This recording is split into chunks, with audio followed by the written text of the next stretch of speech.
G20 में Saudi अरब का ना आना, भारत और सऊदी अरब के बिगड़ते रिश्तों की शुरुआत।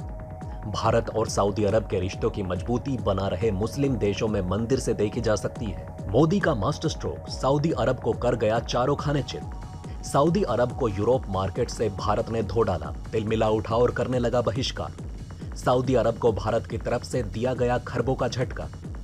दोस्तों, यहां पर कई तरीके के सवाल निकल कर आ रहे हैं कि भारत और सऊदी अरब के रिश्ते खराब हो गए हैं। एक तरफ तो हमें देखने को मिल रहा है कि सऊदी अरब अपने देश में भव्य मंदिर का निर्माण करता हुआ दिखाई दे रहा है, तो वहीं दूसरी तरफ ये भी सवाल निकल कर आ रहे हैं कि भारत और सऊदी अरब के रिश्ते खराब हो गए, क्योंकि जिस तरीके से हमें देखने को मिला कि भारत ने सऊदी में सऊदी अरब को बुलाया, लेकिन सऊदी अरब की तरफ से G20 में प्रवेश नहीं किया गया।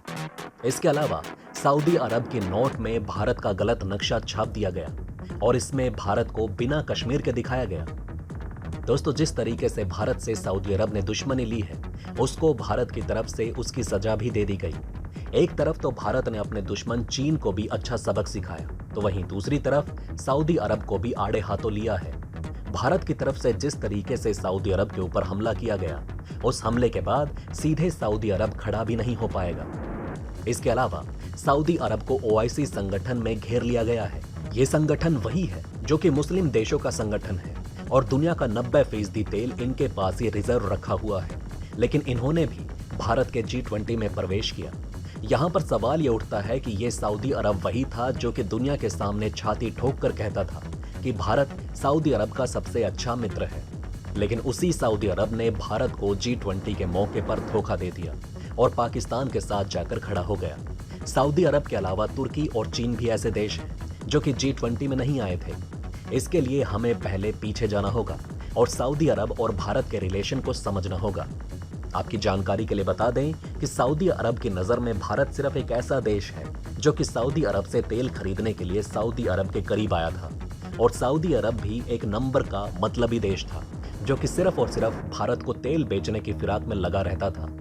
इसके अलावा दूसरा जो सबसे बड़ा कारण है सऊदी अरब का आज भारत से नाराज होने का, वो ये कि यहाँ पर सऊदी अरब भारत के लोगों को मजदूर बनाकर अपने देश में सस्ते में ले जाकर उनसे बड़े बड़े काम करवाया करता था और बदले में पैसे के नाम पर सिर्फ दान दे दिया करता था। आज भी सब कुछ पहले जैसा चलता, लेकिन इसी बीच रूस और यूक्रेन का युद्ध शुरू हो गया और इस युद्ध से भारत को इतना बड़ा फायदा हुआ जिसका अंदाजा दुनिया का हर एक देश लगा सकता है। यहाँ तक कि अमेरिका ने भी भारत को रोकने की कोशिश की, लेकिन भारत रुकने वालों में से नहीं था।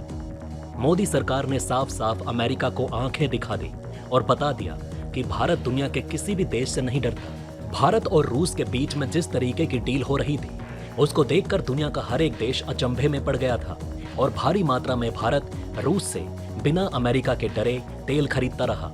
और यही चीज थी जो आज भारत को काफी ज्यादा मुनाफा पहुंचा रही है, और यही चीज है जो सऊदी अरब के लिए दिल में जाकर सीधी चुभ गई। रूस का तेल पहले भारी मात्रा में यूरोप देशों में जाया करता था, लेकिन जब से रूस और यूक्रेन का युद्ध शुरू हुआ है तो यूरोपीय देशों ने रूस से तेल लेना छोड़ दिया और इस चीज का काफी ज्यादा रूस को नुकसान होने लगा। और इसी चीज को देखते हुए रूस ने सस्ते दामों में भारत को तेल बेचना शुरू कर दिया। भारत ने भी इस मौके का भरपूर फायदा उठाया। भारत पहले रूस से तेल खरीद रहा है और वही तेल खरीदने के बाद रिफाइन करता है और अपनी कंपनियों द्वारा यूरोपीय देशों को महंगे दामों में बेच देता है और जमकर मुनाफा कमाता है। यह है भारत की होशियारी, जिसने भारत की अर्थव्यवस्था को जगह जगह पर सहारा दिया। जैसा कि आपको पता होगा, इराक और सऊदी अरब ये देश ऐसे थे जिससे भारत रूस और यूक्रेन के युद्ध से पहले भारी मात्रा में तेल खरीदता था और इन देशों को भी भारत की वजह से काफी ज्यादा फायदा होता था।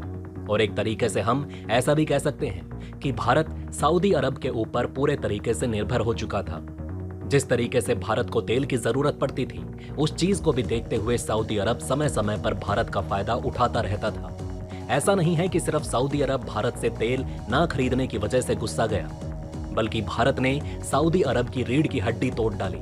सऊदी अरब यूरोप देशों को भारी मात्रा में तेल बेचा करता था, लेकिन भारत ने रूस से तेल तो खरीदा, फिर वही तेल अपनी रिफाइनरी में रिफाइंड करके सऊदी अरब से सस्ते दामों में यूरोप को बेचना शुरू कर दिया। इस चीज से भारत को तो मुनाफा हो ही रहा था, लेकिन उससे कई गुना ज्यादा सऊदी अरब को नुकसान होने लगा। एक समय था जब सऊदी अरब यूरोप को सबसे ज्यादा भारी मात्रा में तेल दिया करता था, लेकिन इस समय यूरोप का सबसे बड़ा सप्लायर भारत बन चुका है और यही चीज है जिसकी वजह से सऊदी अरब को जमकर मिर्ची लगी। भारत के इस कारनामे की वजह से सऊदी अरब की इंटरनेशनल मार्केट में काफी ज्यादा बेइज्जती हुई। एक तो भारत दूसरे देशों से तेल खरीद रहा था, वहीं सऊदी अरब के पास अपना खुद का तेल का कुआं मौजूद था, लेकिन फिर भी वो यूरोप देशों को तेल नहीं बेच पा रहा क्योंकि भारत ने एक बड़ा गेम खेल दिया था और भारत की पॉलिटिक्स पूरी दुनिया में देखी और पूरी दुनिया तारीफ भी कर रही थी कि कैसे भारत रूस से सस्ते दामों में तेल खरीद रहा है, अपनी रिफाइनरी में रिफाइन करके वही तेल यूरोप को प्रॉफिट के साथ थोड़े महंगे दामों में बेच रहा है और आज सबसे बड़े सप्लायर यूरोप का भारत बन चुका है। इस चीज से सऊदी अरब की काफी ज्यादा बदनामी हुई। वहीं दूसरी तरफ भारत लगातार अपनी संख्या और अपना आंकड़ा यूरोप देशों को तेल बेचकर बढ़ाता हुआ चला जा रहा है। इसके अलावा यूरोप देशों के पास भी भारत से तेल खरीदने के अलावा कोई दूसरा रास्ता नहीं बचा। एक तो यूरोप देशों की अर्थव्यवस्था के ऊपर काला साया मंडराया हुआ है, उसके चलते हुए उनको जितने सस्ते में तेल मिलेगा वो उसी देश से तेल खरीदेंगे। यही वजह है जिसके कारण सऊदी अरब ने भारत का बहिष्कार कर दिया। साफ तौर से सऊदी अरब की तरफ से भारत को चेतावनी नहीं दी गई, लेकिन जब भारत ने G20 की बैठक में बुलाया तो वहां पर सऊदी अरब की तरफ से ना आकर यह बता दिया गया कि भारत का बहिष्कार सऊदी अरब की तरफ से किया गया। दोस्तों, आप ये बात जानते होंगे कि इस समय दो देशों से कोई भी दुनिया का देश पंगा नहीं लेना चाहता, एक तो भारत और दूसरा चीन। चीन भी इतना बड़ा दादा नहीं है कि वो भारत से पंगा ले सके। एक तरफ तो भारत की अर्थव्यवस्था इस साल इतिहास रच देगी और जितनी तेज भारत की अर्थव्यवस्था इस साल बढ़ने वाली है उतनी तेजी से दुनिया के किसी भी देश की अर्थव्यवस्था नहीं बढ़ेगी। ये बात खुद संयुक्त राष्ट्र की तरफ से बोली गई और आने वाले समय में भारत जिस तरीके से एक से बढ़कर एक कामयाबी हासिल करता चला जा रहा है उसको देखते हुए ऐसा कहना गलत नहीं होगा कि आने वाला कल भारत का होगा। सऊदी अरब जैसे देश जो आज भारत का बहिष्कार करते हुए दिखाई दे रहे हैं उनको भी आज नहीं तो कल ये समझ में आ ही जाएगा कि उनकी तरफ से बहुत बड़ी गलती की जा रही है। वैसे दोस्तों, आपको क्या लगता है, क्या इसी वजह से सऊदी अरब की तरफ से भारत का बहिष्कार किया गया या असली वजह कोई और है? आप अपनी राय हमें नीचे कमेंट बॉक्स में अवश्य लिखकर बताएं। जय हिंद, जय भारत।